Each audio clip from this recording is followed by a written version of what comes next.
ઓમ શાંતિ. બ્રહ્માકુમારીઝ માળિયાહાટીના સેવા કેન્દ્ર ખાતે પટેલ સમાજમાં આજ રોજ અલૌકિક સત્યનારાયણની સાચી કથાનું આયોજન કરવામાં આવ્યું, જેમાં બ્રહ્માકુમારી અલ્પાબહેનની કથાનું આધ્યાત્મિક રહસ્ય સમજાવતા બતાવ્યું કે આજ સુધી કથા સાંભળી છે, જેમાં 5 અધ્યાયોની અંદર કથા કોણે કરી અને તેનાથી જીવનમાં પ્રાપ્તિ શું થઈ તે બતાવ્યું, પણ કઈ કથા કરી એનો એક પણ શાસ્ત્રમાં ઉલ્લેખ નથી.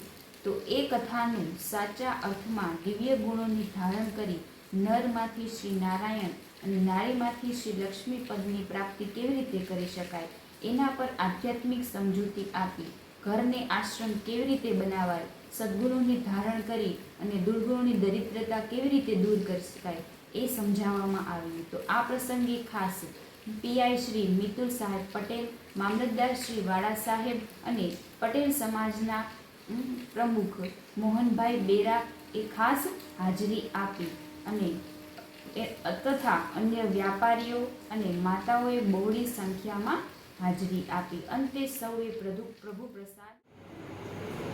બ્રહ્માકુમારી ઈશ્વરી વિશ્વવિદ્યાલય માળિયા શાખા દ્વારા આયોજિત આ સત્યનારાયણની સાચી કથા, એ કથાનું રસપાન કરવાની તક મળી એ બદલ હું મારી જાતને ધન્ય સમજું છું.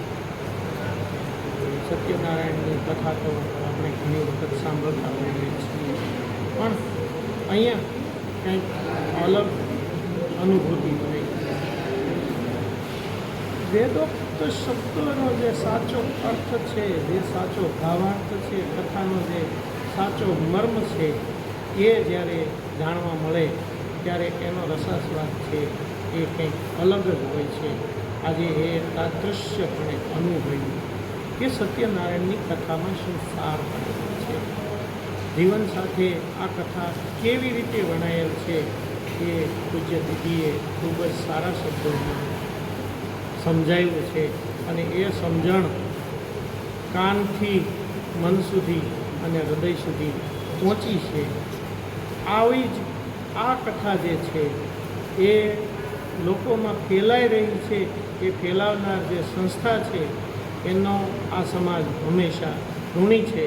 એનો જે પણ એના કાર્યકર્તાઓ છે એમના તરફથી સમાજ પરિવર્તનનો જે યથાર્થ પ્રયત્ન કરવામાં આવી રહ્યો છે તેને સત નમન છે.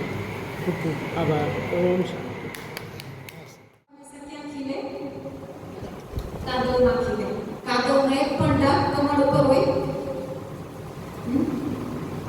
કમળનું નીચે બાળ બચ્ચા એનો આખો પરિવાર બધું નીચે છે, આખી દુનિયા નીચે છે અને કમળ ઉપર કાદવમાંથી બહાર નીકળી ગયું અને કાદવમાંથી બહાર નીકળ્યું એટલે ભગવાનના શિરે ચડવા માટે લાયક બની ગયા. તો ભગવાન કહે છે કે તમારા જીવનને પણ કમળ પુષ્પ જેવું શુદ્ધ પ્યોર પવિત્ર બનાવો. ભલે તમે સંસારમાં રહો પણ સંસારની કોઈ બુરાઈ તમારી અંદર ના આવવા દો. કમળ જેવું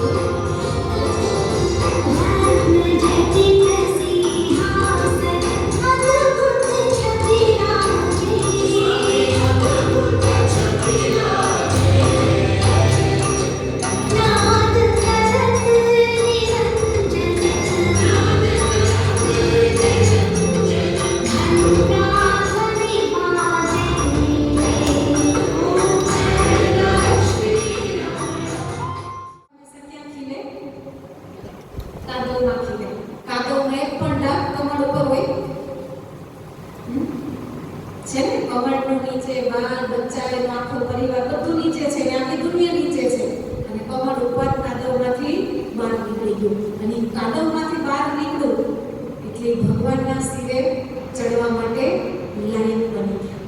તો ભગવાન કહે છે કે તમારા જીવનને પણ કમળ પુષ્પ જેવું શુદ્ધ પ્યોર પવિત્ર બનાવો. ભલે તમે સંસારમાં રહો પણ સંસારની કોઈ બુરાઈ તમારી અંદર ના આવવા દો. કમળ જેવું